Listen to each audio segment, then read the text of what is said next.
Morning everybody, स्वागत है एक बार फिर से आप सभी का।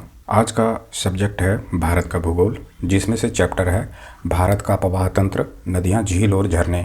इस चैप्टर का फर्स्ट MCQ करवाया जा चुका है, जिसकी वीडियो प्ले स्टोर पर उपलब्ध है। ये इस चैप्टर का सेकंड क्लास है। इसमें रिमेनिंग क्वेश्चंस को हम लोग कवर करेंगे। तो शुरू करते हैं आज का पहला प्रश्न से। पहला प्रश्न है, कौन सी नदी एस्चुरी बनाती है? यहाँ पर 4 ऑप्शन दिए गए हैं। तो कहता है कि कूट के माध्यम से सही विकल्प का चयन करें। तो इसमें से सही विकल्प बी को बनाया गया है, जिसमें से ताप्ती नदी के बारे में सही बोला गया है। इसकी चर्चा करते हैं। एस्चुरी जल की ऐसी अर्ध संलग्न तटीय स्थलाकृति है जहाँ एक से अधिक नदियाँ समुद्र में मिलती हैं। वैसी नदियों के मुहाने पर ज्वार भाटा नहीं आते। नदियों द्वारा लाए गए तलछट के जमाव के कारण डेल्टा का निर्माण होता है। दूसरी ओर ज्वारीय मुख के नदियों के मुहाने पर नदियों द्वारा लाए गए यानी बहा कर लाए गए मलबे बहकर समुद्र में चले जाते हैं। इस प्रकार के समुद्र तथा नदियों के मिलान बिंदु को एस्चुरी कहते हैं। विश्व की सबसे बड़ी एस्चुरी सेंट लॉरेंस नदी की है। भारत में नर्मदा तथा ताप्ती एस्चुरी बनाती है। दूसरा प्रश्न है, किस नदी का उद्गम स्थल भारत में नहीं है? तो इसका उत्तर है ऑप्शन बी, यानी कि 4, सतलज है ना। उद्गम स्थल कहाँ से है? तो चीन से है। अन्य इसके बारे में फैक्ट को जानते हैं। सतलज नदी का उद्गम स्थल तिब्बत में कैलाश एवं मानसरोवर झील के निकट राकसताल झील से है। यह पश्चिम और दक्षिण पश्चिम में प्रवाह होते हुए सिपकिला दर्रे से हिमाचल प्रदेश में भारत में प्रवेश करती है। पूछ देगा किस दर्रे से भारत में प्रवेश करती है, तो होगा सिपकिला दर्रा। है कि निम्न पर विचार करें। पूर्ववर्ती अपवाह नदी, अध्यारोपित अपवाह नदी, कंटकी अपवाह और अरी अपवाह। इसे मिलान करना है किस नदी का उदाहरण है। तो सही जोड़ा जो है ऑप्शन में सी को दिया गया है। सी में बताया गया है 1, 2 और 3।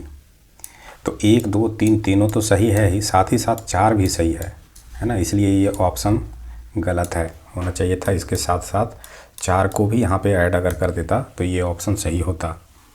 सर्वप्रथम देखते हैं कि पूर्ववर्ती अपवाह में आता है गंगा, ब्रह्मपुत्र, सिंधु, सतलज।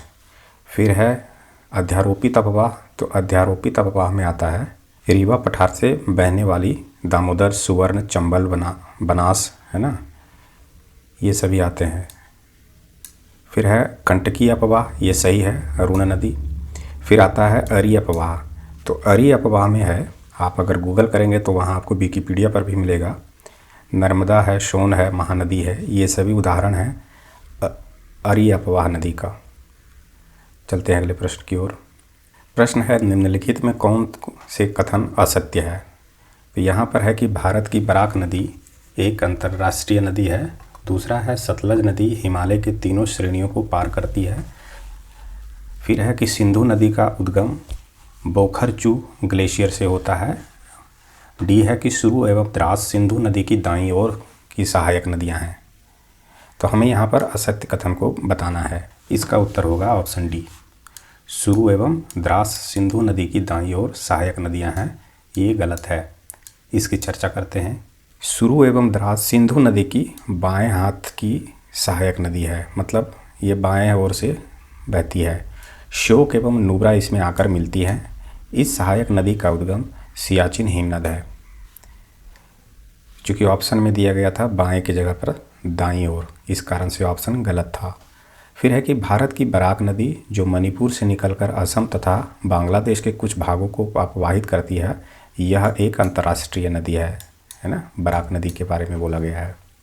आगे बढ़ते हैं। सूची 1 को सूची 2 से सुमेलित कीजिए और सूचियों को नीचे दिए गए कूट का प्रयोग कर सही उत्तर का चयन कीजिए। तो इसमें से है नदियाँ, फिर है उसका उद्गम स्थल। इसे देखते हैं। तो नदी में है झेलम। झेलम का उद्गम स्थल है बेरीनाग झील। ऑप्शन सी को सही माना गया है। फिर है चिनाब। चिनाब का उद्गम स्थल है बड़लाचा दर्रा। फिर है सतलज। सतलज का उद्गम स्थल है राकसताल। और रावी है, रावी का उद्गम स्थल है रोहतांग दर्रा। नेक्स्ट प्रश्न की ओर चलते हैं। नदियों से संबंधित निम्नलिखित कथनों पर विचार करें। सतलज नदी की आयु हिमालय पर्वत से अधिक है। नमामि गंगे कार्यक्रम की शुरुआत केंद्र सरकार द्वारा 2015 में की गई थी। गंगा की सबसे लंबी सहायक नदी यमुना है। तो उपर्युक्त में कौन से कथन सत्य है? तो डी को सत्य माना गया है, 1 और 3 को, 2 को गलत माना गया है। इसे देख लेते हैं।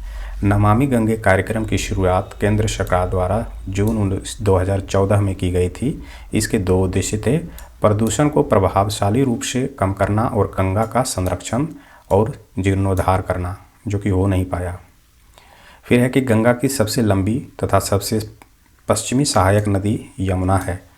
इस नदी का उद्गम स्रोत यमुनोत्री हिमनद है, याद रखें, जो बंदरपूंछ शिखर पर लगभग 6316 मीटर पर पश्चिमी ढलान पर स्थित है। नेक्स्ट प्रश्न है, सूची 1 को सूची 2 से सुमेलित कीजिए और सूचियों के नीचे दिए गए कूट का प्रयोग कर सही उत्तर चुनिए। तो यह पाई यमुना का संबंध बताया गया है टोन्स और हिंडन, ब्रह्मपुत्र का है धनसीरा और कंपली, गंगा का है घाघरा गंडक और ब्यास का है पार्वती वो हुरला। चलते हैं नेक्स्ट प्रश्न की ओर। कोसी नदी के संदर्भ में कौन सा कथन असत्य है? कोसी एक पूर्ववर्ती नदी का उदाहरण है। इस नदी में पश्चिम से सन कोसी तथा पूर्व में तामुर कोसी आकर मिलती है। बिहार के मैदान में कोसी नदी 2 जलधाराओं में विभाजित हो जाती है। यह महाभारत श्रेणी में समानांतर भी बहती है। तो इसका उत्तर होगा ऑप्शन सी। कोसी नदी महाभारत श्रेणी एवं शिवालिक के समानांतर बहती है। दक्षिण की ओर उत्तर बिहार के मैदान में उतरती है। ये कहाँ उतरती है? दक्षिण की ओर उत्तर बिहार में। फिर है बिहार के मैदान में कोसी नदी कई जलधाराओं में विभाजित हो जाती है। उत्तर दिया गया था 2 जलधाराओं में, नहीं, ये कई जलधाराओं में विभाजित होती है। लगभग 200 वर्ष पूर्व कोसी नदी पूर्णिया नगर के पास बहती थी, परंतु अपना रास्ता बदलने के कारण यह नदी पूर्णिया नगर से लगभग 160 किलोमीटर पश्चिम में बहती है। प्रश्न है, महानदी के संबंध में दिए गए कथनों पर विचार करें व कूट के माध्यम से सही विकल्प का चयन करें। पहला है, महानदी का उद्गम मध्य प्रदेश के मैकाल पहाड़ी के अमरकंटक से हुआ है। इसकी लंबाई 851 किलोमीटर तथा जल प्रवाह क्षेत्र 1,41,589 वर्ग किलोमीटर है। शिवनांद, हदसो, मंड और डूब उत्तर की ओर से तथा जोंक व तेल दक्षिण की ओर से इसमें आके मिलती है। तो इसका उत्तर बताया गया है 2। सही विकल्प को चूज करना है, तो इसमें 2 बताया गया है। महानदी के बारे में गलत बताया गया है, जिसकी चर्चा करते हैं। महानदी का उद्गम छत्तीसगढ़ के रायपुर जिले में सिहावा पहाड़ी से है। यहाँ से निकलकर पूर्व व पश्चिम की ओर बहती हुई कटक यानी ओडिशा के निकट डेल्टा बनाती हुई बंगाल की खाड़ी में गिरती है। शिवनांद, हसदो, मंड और डूब उत्तर की ओर से तथा जोंक व तेल दक्षिण से आकर इसमें मिलती है। इसे भी याद रखना है इनकी नदियों के बारे में। फिर है हीराकुंड टिकरपारा बैराज, इस नदी पर प्रमुख बहुउद्देशीय परियोजना है। तो इन परियोजनाओं को भी हमें याद रखना है, हीराकुंड टिकरपारा बैराज। नेक्स्ट प्रश्न की ओर चलते हैं। निम्नलिखित विशेषताओं में से कौन सी विशेषता प्रायद्वीपीय नदियों के संबंध में असत्य है? तो इस प्रश्न का उत्तर होगा ऑप्शन ए। ये नदियाँ सामान्यतः नौगम्य हैं। बाकी बात जो है, ये नदियाँ धीमी गति से बहती है, इसे सही कहा गया है। ये नदियाँ मुहाने पर डेल्टा निर्माण करती है, ये भी सही है। गोदावरी नदी को छोड़कर इनमें बेसिन क्षेत्र छोटे हैं, ये भी बात सही है। अब इन्हें देखते हैं कि ये असत्य क्यों है। बताया गया है कि प्रायद्वीपीय नदियाँ सामान्यतः नौगम्य नहीं हैं, ये अधिकतर मौसमी नदियाँ हैं। प्रायद्वीपीय नदियाँ डेल्टा जैसे गोदावरी, कृष्णा, कावेरी तथा मुहाना जैसे नर्मदा, ताप्ती का निर्माण करती है। नेक्स्ट प्रश्न की ओर चलते हैं। कावेरी नदी का अपवाह बेसिन के संदर्भ में कौन सा कथन सत्य है? तो इसका उत्तर सी को माना गया है। तमिलनाडु, कर्नाटक, केरल, पुडुचेरी। कावेरी नदी कर्नाटक के कोडालू जिले में स्थित ब्रह्मगिरी श्रृंखला से निकलती है। तमिलनाडु, कर्नाटक, केरल और पुडुचेरी राज्यों से बहते हुए यह बंगाल की खाड़ी में जाकर मिल जाती है। ये था कावेरी नदी के बारे में। नेक्स्ट प्रश्न है, नर्मदा नदी जल विवाद किन किन राज्यों से संबंधित है? सही विकल्प का चयन करें। तो इसका उत्तर है ए, मध्य प्रदेश, गुजरात, महाराष्ट्र और राजस्थान। अन्य नदी विवाद जो अक्सर समाचारों में बने रहते हैं, कावेरी जल विवाद है। इसका संबंध है कर्नाटक से, केरल से और तमिलनाडु से। फिर है गोदावरी जल विवाद, इसका संबंध राज्य है आंध्र प्रदेश से, मध्य प्रदेश से, महाराष्ट्र से, ओडिशा से और नवगठित राज्य तेलंगाना से। चलते हैं अगले प्रश्न की ओर। प्रश्न है सूची 1 और सूची 2 को सुमेलित कीजिए और सूचियों के नीचे दिए गए कूट का प्रयोग कर सही उत्तर चुनिए। तो यहाँ पर इसका उत्तर है ऑप्शन ए को सही माना गया है। टिहरी का संबंध है उत्तराखंड राज्य से, रिहंद है उत्तर प्रदेश से, इंदिरा सागर है मध्य प्रदेश से और बिशलपुर है राजस्थान से। तो इस प्रकार से बांधों का संबंध राज्यों के साथ दर्शाया गया है। प्रश्न है सोन नदी के संदर्भ में गलत कथन का चयन करें। यहाँ पर हमें गलत कथन बताना है। उत्तर ऑप्शन सी होगा। यह छोटा नागपुर पठार से निकलती है ना, ये कथन गलत है। बाकी ये सभी सही है कि गंगा में दक्षिण की ओर से आकर मिलने वाली सोन एक महत्वपूर्ण नदी है।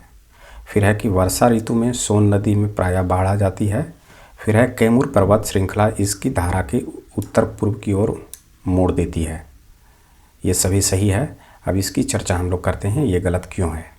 दिया गया है सोन नदी अमरकंटक पठार से निकलती है जो नर्मदा के स्रोत से थोड़ी दूरी पर है ना। ऑप्शन में क्या दिया गया था कि ये छोटा नागपुर पठार से निकलती है, नहीं वो गलत होगा अमरकंटक पठार से। फिर है यह अमरकंटक पर्वत के छोटे जलप्रपातों के रूप से निकलती है तथा कैमूर पर्वत श्रृंखला से जाकर मिलती है जो इसकी धारा को उत्तर पूर्व की ओर मोड़ देती है। नेक्स्ट प्रश्न को देखते हैं। सिंधु नदी के संदर्भ में निम्न कथनों पर विचार करें।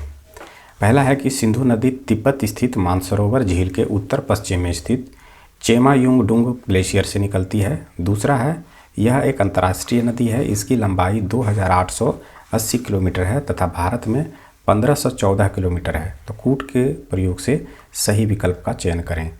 तो इसका उत्तर होगा ऑप्शन सी, ना तो एक ना ही दो। एक्सप्लेनेशन में देखते हैं क्यों ये गलत है। तो सिंधु नदी एक अंतर्राष्ट्रीय नदी है।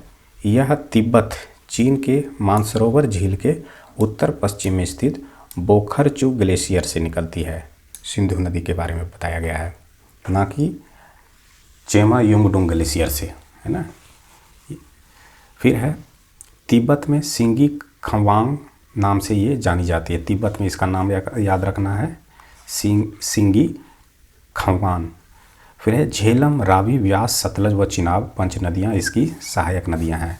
इसे भी याद रखना है, झेलम, रावी, व्यास, सतलज व चिनाब। इसकी कुल लंबाई 2880 किलोमीटर है तथा भारत में इसकी कुल लंबाई 1114 किलोमीटर है, जबकि ऑप्शन में दिया गया था भारत में इसकी लंबाई 1514 किलोमीटर है। फिर है कश्मीर में गिलगिट के पास एक महाखंड का निर्माण करते हुए यह दक्षिण पश्चिम की ओर मुड़कर पाकिस्तान में प्रवेश करती है तथा पंच नदियों का जल ग्रहण कर अरब सागर में अपना मुहाना बनाती है। इसके अलावा बताया गया है कि 1960 में भारत व पाकिस्तान के मध्य सिंधु जल समझौता हुआ था। चेमायुंगडुंग ग्लेशियर से ब्रह्मपुत्र का उद्गम होता है। तो इस प्रकार से इस प्रश्न का एक्सप्लेनेशन था।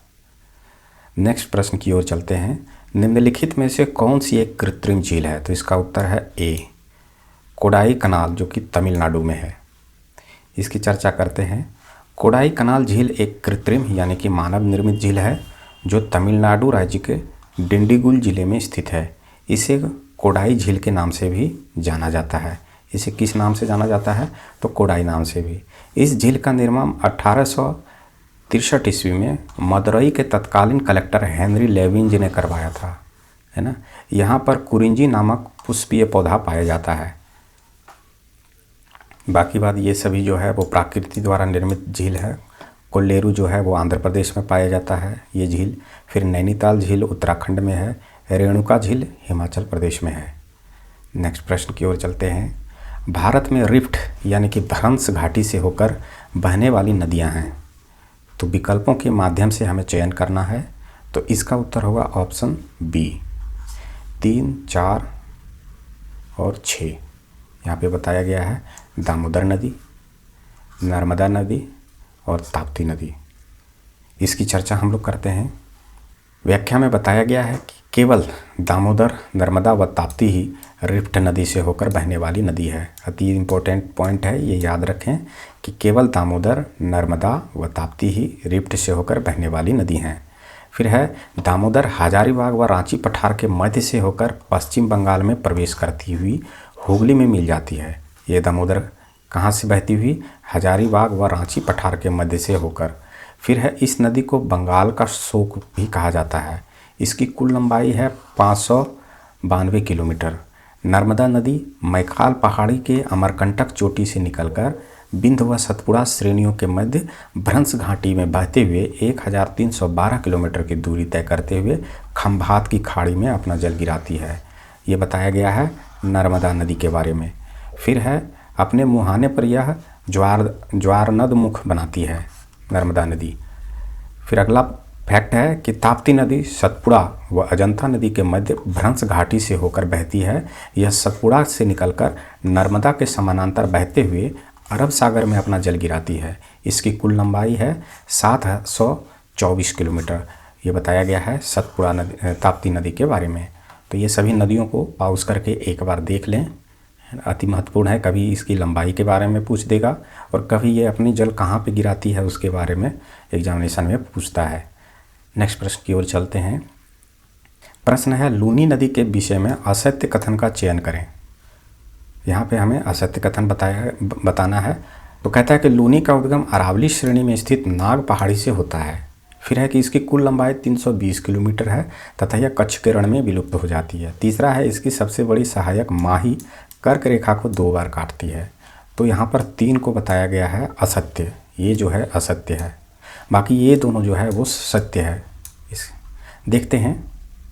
लूनी नदी राजस्थान के अजमेर जिले के दक्षिण पश्चिम में अरावली श्रेणी में स्थित नाग पर्वत से निकलती है और 320 किलोमीटर की लंबाई बहते हुए कच्छ के रण में विलुप्त हो जाती है।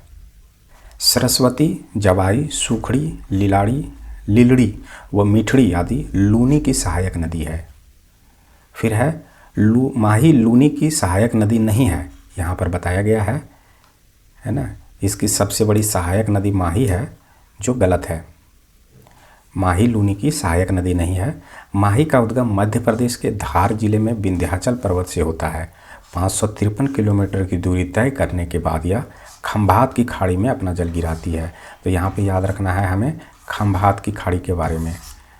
फिर है कि माही नदी अपने उद्गम के बाद अपने उत्तर पश्चिम में बहती हुई अरावली के दक्षिण तक जाती है और फिर दक्षिण पश्चिम में मोड़ लेकर खंभात की खाड़ी तक जाती है।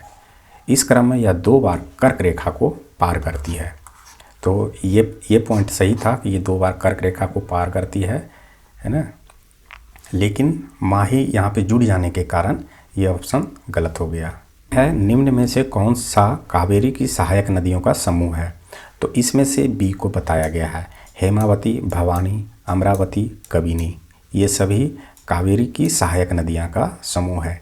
देखते हैं एक्सप्लेनेशन में। हेमावती, भवानी, अमरावती, कबिनी, अक्रावती, सिमसा और सुवर्णवती आदि कावेरी की सहायक नदियाँ हैं। कावेरी का उद्गम कर्नाटक के में स्थित मैसूर पठार के दक्षिण भाग में स्थित ब्रह्मगिरी पहाड़ी से होती है। फिर है कि कर्नाटक व तमिलनाडु में बहते हुए कावेरी पत्तनम के निकट बंगाल की खाड़ी में अपना जल गिराती है। तो इसे याद रखना है, कहाँ पर ये बंगाल की खाड़ी में जल गिराती है? तो पत्तनम के निकट। कावेरी नदी से ही जुड़े हुए अन्य महत्वपूर्ण फैक्ट्स हैं जिसे हम लोग ध्यानपूर्वक देख लेते हैं। पहला है कि कावेरी नदी की कुल लंबाई लगभग 805 किलोमीटर है। पूछ देगा कावेरी की कुल लंबाई कितनी है? तो उत्तर होगा 805 किलोमीटर। इसे दक्षिण का गंगा के नाम से जाना जाता है, ये भी अति महत्वपूर्ण पॉइंट है। बेंगई नदी तमिलनाडु के बरसानद पहाड़ी से निकलकर पाक की खाड़ी में मुहाना बनाती है। पेन्नार नदी कर्नाटक के कोलार जिले की नदी नंदी दुर्ग पहाड़ी से निकलकर तमिलनाडु के क्षेत्र में बहते हुए बंगाल की खाड़ी में अपना मुहाना बनाती है। वेदावती नदी तुंगभद्रा नदी की सहायक नदी है, जिसे हगरी भी कहा जाता है। तुंगभद्रा कृष्णा नदी की सहायक नदी है, इसे भी याद रखना है। तुंगभद्रा किसकी सहायक नदी है? तो कृष्णा नदी की। फिर है कि कावेरी के अववाह क्षेत्र को भारत का चावल का कटोरा कहा जाता है ना। फिर है शिव समुद्रम जलप्रपात इसी नदी पर स्थित है, 98 मीटर इसकी ऊंचाई है शिव समुद्रम जलप्रपात का। फिर है शिव समुद्रम जल विद्युत गृह एशिया का पहला जल विद्युत गृह है, इसकी अपना स्थापना 1902 ईस्वी में हुई थी। फिर है कि हेंगे नगल जलप्रपात भी कावेरी नदी पर ही स्थित है। तो इसे आप ध्यानपूर्वक देख लें, अति इम्पोर्टेंट यहाँ पे फैक्ट्स बन रहा है। चलते हैं अगले प्रश्न की ओर। ब्रह्मपुत्र की कौन सी सहायक नदियाँ असम में दाहिने तट से निकलती है, दाहिने तट से मिलती है? तो उत्तर होगा ऑप्शन बी 3 व 4। 3 में है सुबनसिरी और 4 में है कामेगा।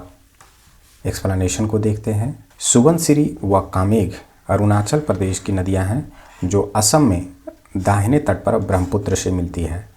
ब्रह्मपुत्र नदी तिब्बत स्थित मानसरोवर झील से निकलती है। वह पूर्व की ओर बहते हुए नामचा बरवा पर्वत के पास भारत यानी कि अरुणाचल प्रदेश में प्रवेश करती है।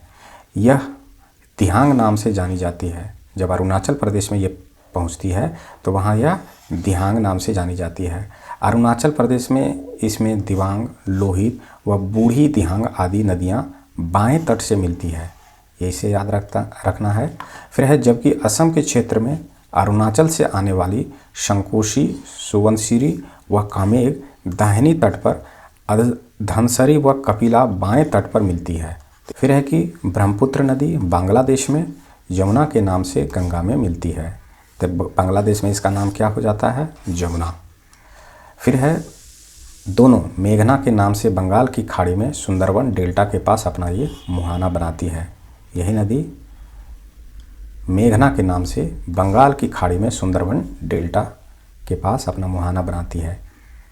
नेक्स्ट प्रश्न है, भारत में दामोदर नदी से जुड़े तथ्यों या कथनों पर विचार करें। दामोदर का उद्गम झारखंड के छोटा नागपुर पठार से होता है।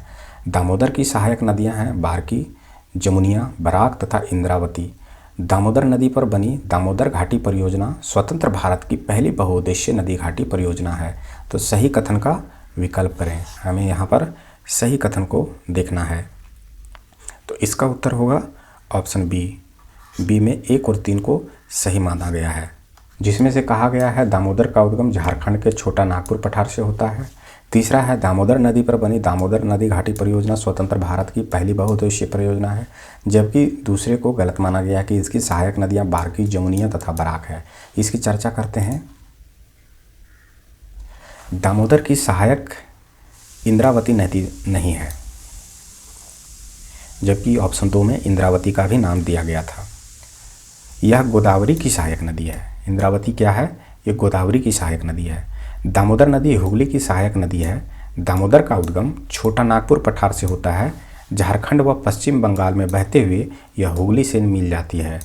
बारकी, जमुनिया, बराक आदि दामोदर की सहायक नदियां हैं। तो ये पॉइंट सही था, लेकिन वहाँ पर इंद्रावती जुड़ जाने के कारण ऑप्शन 2 गलत हो गया। फिर है कि दामोदर नदी पर बनी दामोदर घाटी परियोजना स्वतंत्र भारत की पहली बहुउद्देशीय परियोजना है, जो कि सही था। फिर है इंद्रावती नदी ओडिशा, महाराष्ट्र और छत्तीसगढ़ में बहते हुए गोदावरी में मिलती है। नेक्स्ट प्रश्न की ओर चलते हैं। निम्न में से किस नदियों का उद्गम भारत में नहीं है? तो इसमें से ऑप्शन सी को बताया गया है, सिंधु, सतलज व कोशी। सिंधु, सतलज व कोशी, इसका उद्गम स्थल भारत में नहीं है। बाकी बात रावी का उद्गम स्थल, ब्यास का उद्गम स्थल और तीस्ता का उद्गम स्थल, इसकी चर्चा करते हैं। सिंधु, सतलज व कोसी का उद्गम भारत क्षेत्र के बाहर है। ब्यास व रावी हिमाचल प्रदेश के क्षेत्र से निकलती है। एक्सप्लेनेशन में देखते हैं कि ब्यास कुंड, रोहतांग दर्रा हिमाचल प्रदेश का उद्गम स्थल बताया गया है। रावी के बारे में बताया गया है, रोहतांग दर्रे के निकट हिमाचल प्रदेश। सिंधु तिब्बत मानसरोवर झील के निकट बोखरचू से। सतलज का राकसताल झील तिब्बत से। तीस्ता का सिक्किम के चोलामू झील से निकलती है। और कोशी जो है वो नेपाल के उत्तर से गोसाईनाथ नामक स्थान पर मूल स्वरूप में आती है। तो इस प्रकार से इसका मिलान किया गया है। चलते हैं अगले प्रश्न की ओर। निम्नलिखित कथनों पर विचार कीजिए। केरल में पूर्व की ओर प्रवाहित होने वाली नदियाँ नहीं हैं। केरल में पूर्व की ओर प्रवाहित होने वाली नदियाँ नहीं हैं।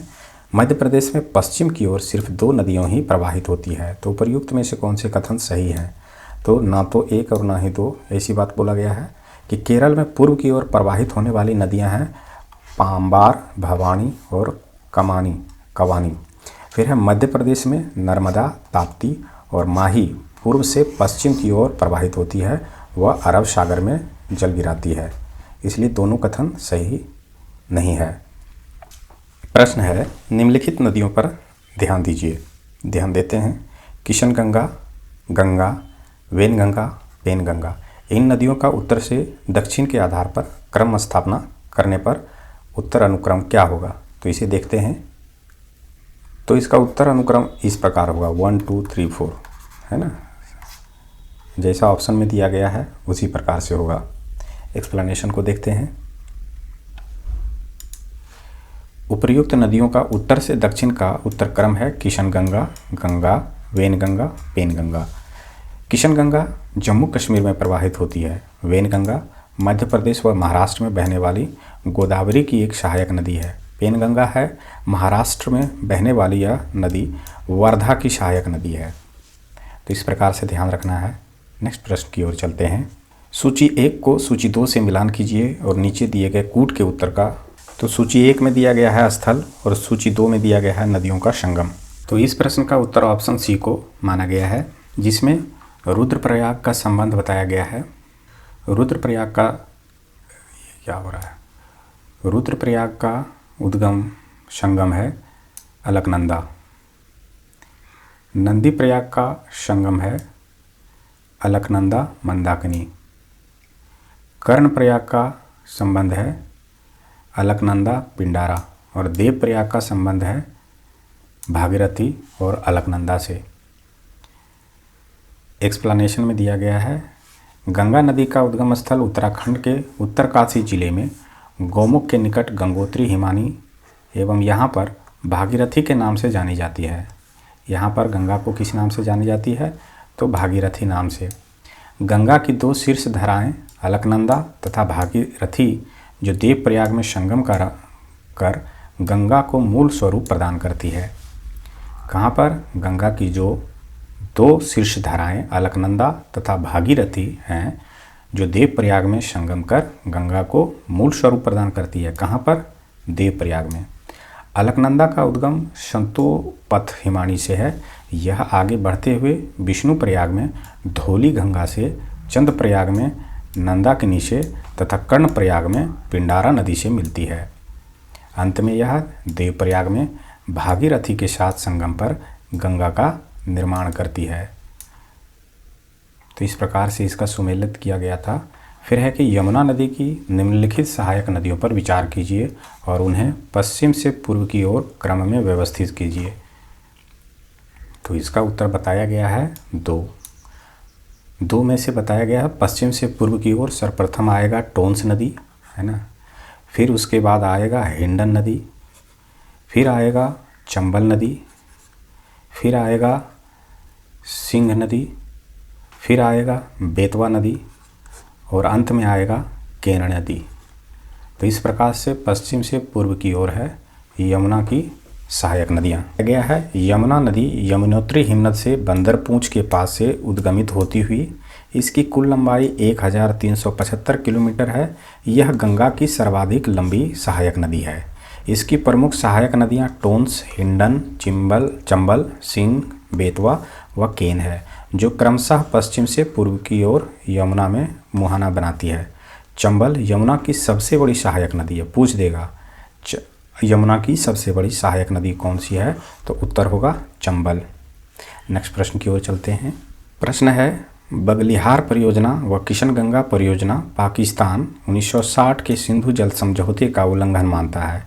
ये दोनों परियोजनाएं निम्न में से किन नदी पर बनी है? तो उत्तर होगा क्रमशः चिनाब व किशनगंगा नदी पर। बगलिहार परियोजना के बारे में बोला गया है कि जम्मू कश्मीर में चिनाब नदी पर 450 मेगावाट की जल विद्युत परियोजना है। इस बांध के निर्माण को पाकिस्तान 1960 ईस्वी के जल विद्युत समझौते का सिंधु जल समझौते का उल्लंघन मानता है। फिर है किशनगंगा परियोजना। यह जम्मू कश्मीर में झेलम की सहायक नदी किशनगंगा, है ना, पाकिस्तान में जिसे नीलम के नाम से जाना जाता है, इस पर बना है 330 मेगावाट का जल विद्युत परियोजना। इस परियोजना की शुरुआत कब हुआ था? 207 में किया गया था, जब यूपीए की सरकार थी।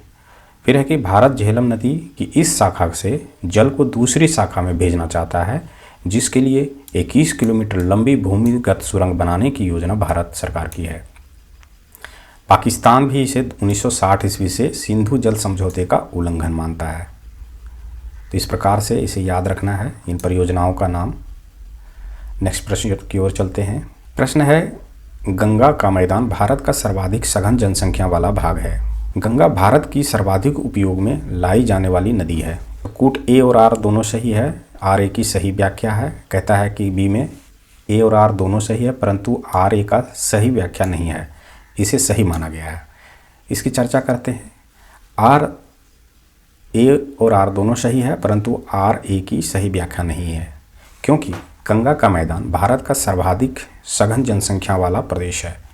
इसके कारण गंगा के मैदान की उपजाऊ मिट्टी, पर्याप्त वर्षा, जलवायु मानव विकास के लिए उपयुक्त तथा समतल धरातल का होना है।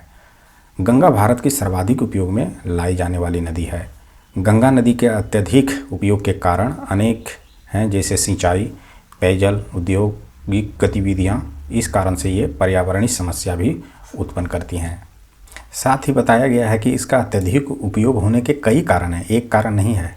प्रश्न है, तिब्बत में उत्पत्ति पाने वाली ब्रह्मपुत्र, इरावदी, मेकॉन्ग नदियां अपने ऊपरी पाटों में संकीर्ण और समांतर पर्वत श्रेणियों से होकर प्रवाहित होती हैं। इन नदियों में ब्रह्मपुत्र भारत में प्रविष्ट होने से ठीक पहले अपने प्रवाह में एक यू टर्न लेता है। यह यू टर्न क्यों लेता है, इसकी हम लोग चर्चा करते हैं। तो इसका उत्तर होगा भूवैज्ञानिक तरुण हिमालय के अक्षसंघीय नमन के कारण। अब इसकी चर्चा करते हैं। विशुद्ध हिंदी का प्रयोग किया गया है। तिब्बत में उत्पत्ति पाने वाले ब्रह्मपुत्र, इरावदी और मेकांग नदियां अपने ऊपरी पाटों में संकीर्ण और समानांतर पर्वत श्रेणियों से होकर प्रवाहित होती है ना। ये कैसी श्रेणियों से प्रवाहित होती है, तो बहुत ही संकीर्ण पर्वत श्रेणियों से। इन नदियों में ब्रह्मपुत्र भारत में प्रविष्ट होने से ठीक पहले अपने प्रवाह में यू टर्न लेती है। इसका प्रमुख कारण भूवैज्ञानिक तरुण हिमालय का अक्षसंघीय नमन तथा दूसरा कारण हिमालय श्रेणी का उत्थान है ना। ये घटनाएं हैं। साथ ही साथ ब्रह्मपुत्र नदी का उद्गम तिब्बत में मानसरोवर झील से 100 किलोमीटर दक्षिण पूर्व में होता है। इस नदी का प्रवाह क्षेत्र तिब्बत, भारत व बांग्लादेश में है। भारत में यह नदी उत्तर पूर्वी क्षेत्र व पूर्वी हिमालय क्षेत्र में बहती है। पूर्वी हिमालय क्षेत्र तीस्ता एवं ब्रह्मपुत्र नदियों के मध्य लगभग 720 किलोमीटर लंबे और 7,75,000 वर्ग किलोमीटर क्षेत्र में विस्तृत है। यह अरुणाचल प्रदेश व भूटान तक विस्तृत है। तो इस प्रकार से यू टर्न होने के पीछे कारण बताया गया है। ब्रह्मपुत्र नदी का यू टर्न होने के पीछे ये कारण है। इसे आप ध्यानपूर्वक एक बार जरूर देख लें, पॉज करके। नेक्स्ट प्रश्न है, हिमाचल प्रदेश से होकर बहने वाली नदियाँ कौन सी है? तो यहाँ पर है डी उत्तर। ब्यास है, चेनाब है, रावी है, सतलज है, यमुना है, जो हिमाचल प्रदेश से होकर बहती है। ब्यास नदी रोहतांग दर्रे के निकट ब्यास कुंड से निकलती है। इसकी ऊंचाई 4000 मीटर है। इस नदी की लंबाई 470 किलोमीटर है। हिमाचल प्रदेश में कुल्लू जिले में इसकी घाटी कुल्लू घाटी के नाम से जाना जाता है। यह सतलुज नदी के हरी के निकट मिल जाती है। चेनाब नदी लाहौल के क्षेत्र में बारालाचा दर्रे के निकट से निकलती है, जिसकी ऊंचाई 4900 मीटर है तथा भारत में इसकी कुल लंबाई 1180 किलोमीटर है। हिमाचल प्रदेश में इसे चंद्रभागा के नाम से जाना जाता है। चंद्रभागा के नाम से किसे जाना जाता है? तो चिनाब नदी को। कहाँ जाना जाता है इस नाम से? तो हिमाचल प्रदेश में। फिर है रावी नदी, रोहतांग दर्रे के निकट से निकलती है। रावी नदी कहाँ से निकलती है? रोहतांग दर्रे से, जिसकी कुल लंबाई 725 किलोमीटर है। नेक्स्ट फैक्ट है, सतलुज नदी तिब्बत में स्थित राकस झील से निकलती है, जिसकी ऊंचाई 4555 मीटर है। किसकी चर्चा किया जा रहा है? सतलुज नदी की। कहाँ से निकलती है? तिब्बत में राकस झील से। फिर है कि भारत में इसकी कुल लंबाई कितनी है? तो 1050 किलोमीटर। इस नदी में स्पीति दाहिने से आकर तथा ब्यास दाहिने से मिलती है। इस नदी में स्पीति दाहिने से तथा ब्यास भी दाहिने से मिलती है। तो सतलुज नदी में मिलने वाली दो नदियाँ और कौन कौन सी है? तो स्पीति नदी है और ब्यास नदी है। फिर है भाखड़ा के निकट इस नदी पर भाखड़ा बांध बनाया गया है, जिसके पीछे गोविंद सागर जलाशय है, इसे भी याद रखना है। फिर है यमुना नदी यमुनोत्री हिमनद से निकलती है, जिसकी भारत में कुल लंबाई 1385 किलोमीटर है। इस नदी के दाहिने किनारे में चंबल है, सिंध है, बेतवा है, केन है, ये नदियाँ मिलती हैं। यमुना नदी हिमाचल प्रदेश के सीमानांतर क्षेत्रों में वाहित होती है या सीमावर्ती क्षेत्रों से वाहित होती है। नेक्स्ट प्रश्न है, निम्नलिखित में से कौन सी राष्ट्रीय गंगा नदी बेसिन प्राधिकरण की प्रमुख विशेषताएं हैं? पहला है नदी बेसिन परियोजना एवं प्रबंधन की इकाई है। फिर है यह राष्ट्रीय स्तर पर नदी संरक्षण प्रयोग की अगुवाई करता है। फिर है NGRBA का अध्यक्ष चक्रानुक्रमिक आधार पर उन राज्यों के मुख्यमंत्रियों में से एक होता है। तो यहाँ पर कूट जो है 1 और 2 को सही माना गया है, 3 को गलत माना गया है। इसकी चर्चा करते हैं।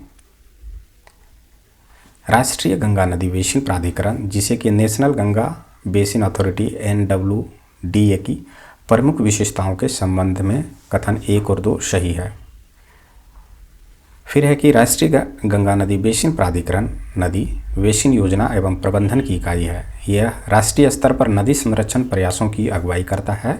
राष्ट्रीय गंगा नदी बेसिन प्राधिकरण NGRBA का गठन 20 फरवरी 2009 को इन्वायरमेंट प्रोटेक्शन एक्ट 1986 के सेक्शन 3 के अंतर्गत किया गया, जो गंगा नदी को राष्ट्रीय नदी घोषित करता है। फिर है कि जुलाई 2014 में इसे पर्यावरण एवं वन मंत्रालय से जल संसाधन मंत्रालय के अधीन कर दिया गया। वर्तमान में ये किस मंत्रालय के अंतर्गत कार्य कर रहा है? तो जल संसाधन मंत्रालय के अंतर्गत। फिर है प्रधानमंत्री अध्यक्षता में गठित इस प्राधिकरण में 5 राज्यों उत्तराखंड, उत्तर प्रदेश, बिहार, झारखंड तथा पश्चिम बंगाल के मुख्यमंत्रियों सहित 23 सदस्यों को शामिल किया गया है। यह गंगा को प्रदूषण मुक्त करने की समग्र नीति की प्रबंधकीय इकाई है। गंगा नदी के संरक्षण के लिए वर्ष 2016 में नया काउंसिल भी बनाया गया है ना। इस प्रकार से कथन 3 सही नहीं है, क्योंकि राष्ट्रीय गंगा नदी बेसिन प्राधिकरण का अध्यक्ष प्रधानमंत्री होता है। ऑप्शन में क्या दिया गया था? इसका अध्यक्ष चक्रानुक्रमिक आधार पर उस राज्य के मुख्यमंत्री होता है, जो कि गलत है। प्रश्न है कि निम्नलिखित नदियों पर विचार कीजिए। ब्रह्मपुत्र है, नागावली है, सुवर्णरेखा है और बंसधारा है। तो उपर्युक्त में कौन सी नदियां पूर्वी घाट से निकलती है? तो उत्तर बताया गया है 2 और 4, नागावली और बंसधारा। ये नदियां पूर्वी घाट से निकलती है। एक्सप्लेनेशन को देखते हैं। नागावली एवं बंसवली नदियां पूर्वी घाट से निकलती है। नागावली नदी ओडिशा के कालाहांडी जिले में थुआमूल रामपुर के ब्लॉक में लकबहल गांव के पास एक पहाड़ी से निकलती है। यह नदी ओडिशा में प्रवाहित होती है और आंध्र प्रदेश के श्रीकाकुलम के पास बंगाल की खाड़ी में गिरती है। बंसधारा नदी ओडिशा के कालाहांडी जिले के थुआमूल रामपुर के पास एक पहाड़ी से निकलती है। यह नदी ऋषिकुल्या और गोदावरी नदी के मध्य बहती है। इसका प्रवाह क्षेत्र ओडिशा और आंध्र प्रदेश है। इसकी लंबाई 254 किलोमीटर है। यह आंध्र प्रदेश के कलिंगपत्तनम नामक स्थान पर बंगाल की खाड़ी में गिरती है। याद रखना है, अगर बंसधारा नदी कहाँ पर बंगाल की खाड़ी में गिरती है तो उत्तर होगा कलिंगपत्तनम। फिर है संकोच जल विद्युत परियोजना किन देशों के बीच स्थापित की गई है? तो इसका उत्तर होगा ऑप्शन बी, भारत और भूटान। इस प्रश्न का एक्सप्लेनेशन को देखते हैं। तो संकोच जल विद्युत परियोजना भूटान के कालीखेला क्षेत्र के पास भारत और भूटान का संयुक्त उपक्रम है। 250 मीटर की ऊंचाई के बांध से पश्चिम बंगाल में तीस्ता नदी में 141 किलोमीटर लंबी नहर के माध्यम से पानी का वितरण किया जाता है। प्रश्न है, निम्नलिखित में कौन से युग्म सुमेलित है? यहाँ पर जलप्रपात है और यहाँ पर नदी है, इसे हमें मिलान करना है। तो बी को कहा गया है सही है। बी में 1 का संबंध और 3 का संबंध सही बताया गया है कि हुंड्रू जलप्रपात सुवर्णरेखा नदी पर है और जोग जलप्रपात शरावती नदी पर है। अन्य की चर्चा हम लोग करते हैं एक्सप्लेनेशन में। हुंड्रू व जोग जलप्रपात क्रमशः सुवर्णा व शरावती नदियों पर है तथा कपिलधारा प्रपात नर्मदा व दूधसागर मांडवी नदी पर है। इस कारण से ये दोनों गलत था। अन्य प्रमुख जलप्रपात को देखते हैं। तो हुंड्रू जलप्रपात सुवर्णरेखा जो कि झारखंड में है, कपिलधारा नर्मदा मध्य प्रदेश, जोग जलप्रपात शरावती नदी कर्नाटक, दूधसागर जलप्रपात मांडवी गोवा, कर्नाटक सीमा शिव समुद्रम कावेरी कर्नाटक। गोकक जलप्रपात है घाट प्रभा पर, ये भी कर्नाटक में है। कुंचिकल बराही कर्नाटक। धुआंधार नर्मदा मध्य प्रदेश। तो ये भी नाम आपको याद रखना है ना। एग्जामिनेशन का कोई भरोसा नहीं, कहाँ से क्वेश्चन उठा के पटक दे। नेक्स्ट प्रश्न की ओर चलते हैं। भारत की निम्न झीलों में से कौन असम में अवस्थित है? तो इसका उत्तर है चिपनाला झील। चिपनाला झील असम में स्थित है। कोलेरू झील आंध्र प्रदेश में। हमीरपुर झील गुजरात में। साला झील अफ्रीका में एक झील है। तो अफ्रीका की भी चर्चा कर दिया है भारत के भूगोल में। निम्नलिखित में किसको रहस्यमयी झील कहा जाता है? तो इसका उत्तर होगा रूपकुंड झील। रूपकुंड झील को रहस्यमयी झील कहा जाता है। यह उत्तराखंड के चमोली में स्थित है। उत्तराखंड की अन्य झीलें के बारे में बोल दें, नैनीताल है, भीमताल है, नौकुचिया ताल है तथा खोरापा ताल है। ये सभी झीलें हैं उत्तराखंड में। प्रश्न है सूची 1 को सूची 2 से सुमेलित कीजिए तथा नीचे दिए गए कूट के सही उत्तर का चयन कीजिए। तो इसमें से सही उत्तर ऑप्शन बी को बताया गया है। ए का संबंध बताया गया है अरिमुंडी का संबंध बताया गया है केरल से। पुलिकट कहाँ अवस्थित है? तो ये अवस्थित है तमिलनाडु में। रूपकुंड कहाँ अवस्थित है? ये है उत्तराखंड में। सूरजकुंड अवस्थित है हरियाणा में। हमारे ग्रह में मृदु जल की सर्वाधिक मात्रा है ना। तो इसका उत्तर बताया गया है सी, महाद्वीपीय एवं पर्वतीय हिम नदियों में। एक्सप्लेनेशन को देखें तो मृदु जल वह जल है जो साबुन के आसानी से झाग देता है। यह पीने योग्य जल होता है। पृथ्वी पर पाए जाने वाले कुल मृदु जल का 68% से अधिक भाग महाद्वीपीय तथा पर्वतीय हिम नदियाँ में केवल 30% भूजल व 0.3% झील झरनों नदियों के रूप में पाया जाता है। तो इस प्रकार से मृदु जल का हमें याद रखना है।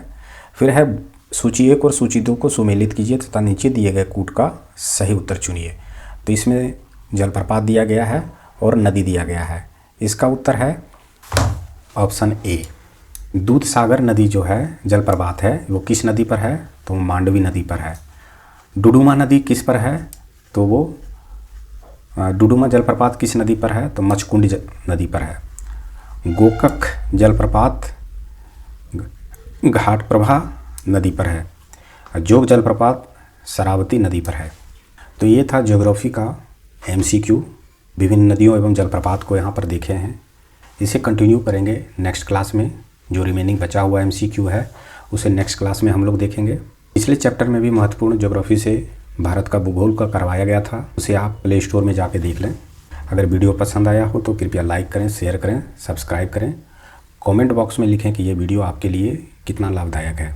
वीडियो देखने के लिए धन्यवाद।